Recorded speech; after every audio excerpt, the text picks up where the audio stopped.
เว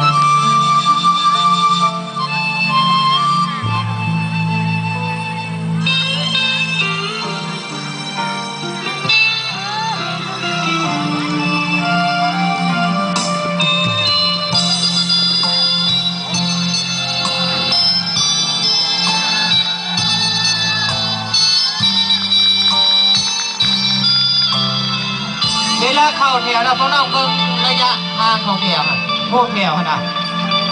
โอ้แดนเมืองนี้พวกน้องมักคือตัวตลอดเนี่ยในเมื่อครั้งหนึ่งมีมนต์ดลใจคันหนึ่ง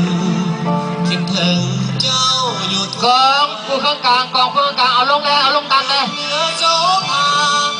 เครื่องกลางเลยเอาลงตามเลยกองนะทำเหวจมเป็นลานเอาลงตามกองอ่ะสวรรค์ทางมาลมเย็นพัดผ่านร้องให้บ้านมองกินอ่อนสองนกเขาก็เบาห้องน้ำอ่อนสอนแค่น้องบ้านมาแม่นไทยได้ไปคงลงไหลบ่อยากจากลาถึงเป็นปากเขาพนาคนเขาลือสาวเดินแถวเลือดเบิ่งกันแน่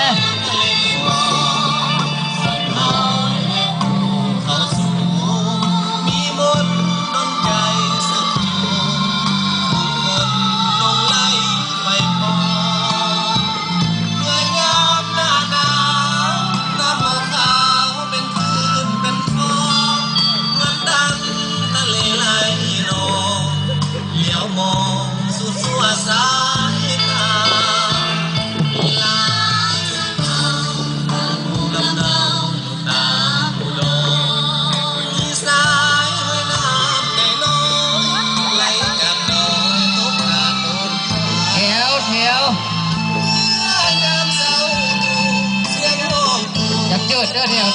เดี๋ยวเลื่อนจะเกิดนิดนึงนะ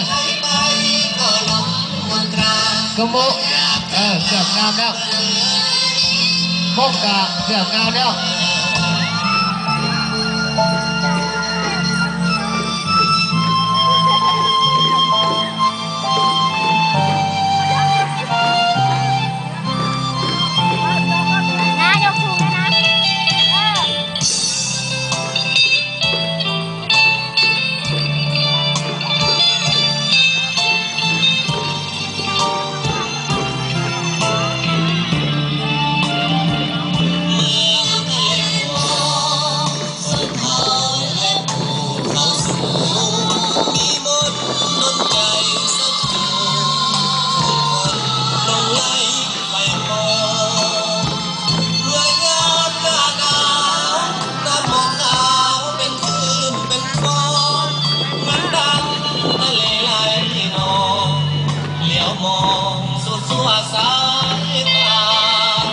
มันเสมอกันเด้อข้อซ้ำกันเด้อนะอะไรกระโม่นะ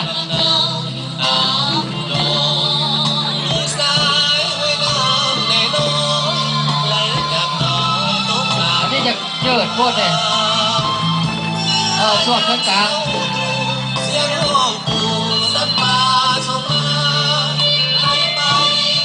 อย่าเฮ็ดกองเงาลาย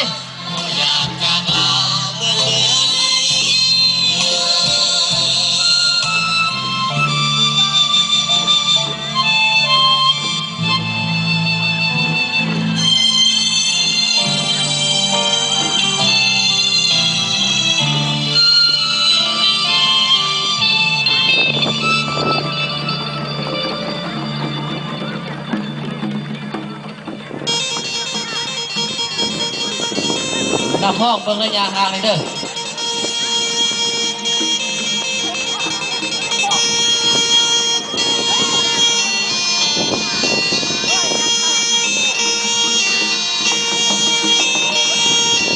แต่เวลาแลนหันหน้าลื่นนี่นะให้มันเบิ่งแม่แถวหันหน้าเพราะว่าตัวเองทางกับซัดเขาไม่ต้องแลนแบบเป้าแม่แลนโยดน้อยๆนะ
เรื่องพี่พวกน้อง สิเอาเหรียญทอง กระโบกนะ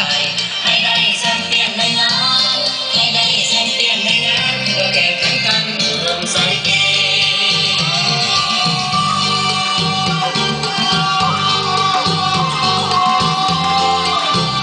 ยอดในคนนั้นยอดในผู้ชายนะ ใจของเราจะพายินดีต้อนรับสู่อุดมใส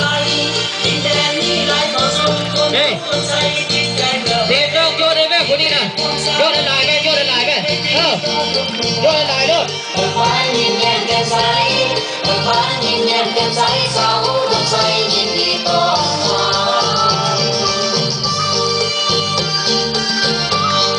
รับ เคาะไปน้ำเวลาเพื่อนแถวหัน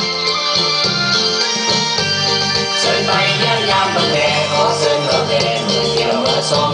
อุดมใสเตรียมพร้อมทุกอย่างสู่ความมุ่งหวัง2014จะได้เป็นเจ้าภาพที่ดีจะได้เป็นเจ้าภาพที่ดีจัดการกีฬามหากรรมแห่งชาติประกาศพี่น้องสาวลาวประกาศพี่น้องสาวลาวเขารักพบกันอยู่อุดมใสเขารักพบกันอยู่อุดมใส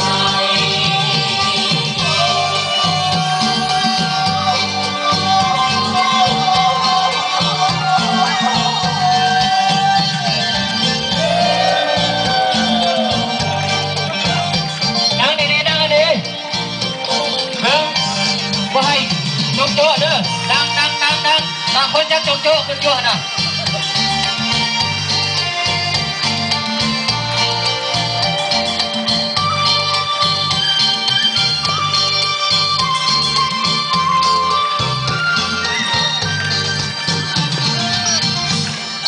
ฟื้นมวลซื่นดีใจให้รู้รอบใจจะได้เป็นเจ้าภาพจัดงานมหากรรมกีฬาจัดงานมหากรรมกีฬาของคนกีฬาทุกชนเผ่ามวลซื่นยืนเรื่องดีใจฮักเอาทั้งใจในงานครั้งนี้2014จัดงาน2014จัดงานเอารักพบกันอยู่ลมใส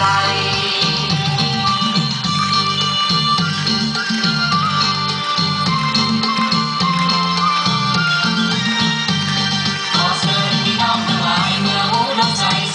2014นักกีฬาทุกประเภททั่วทั้งประเทศสู่เรื่องแข่งขันสิ่งกันของคนเป็นเจ้าอยากแจกสิ่งเอาเหรียญทองหลายๆให้ได้แชมเปี้ยนในงานให้ได้แชมเปี้ยนในงานเพื่อแข่งขันกันอุดมใสเกม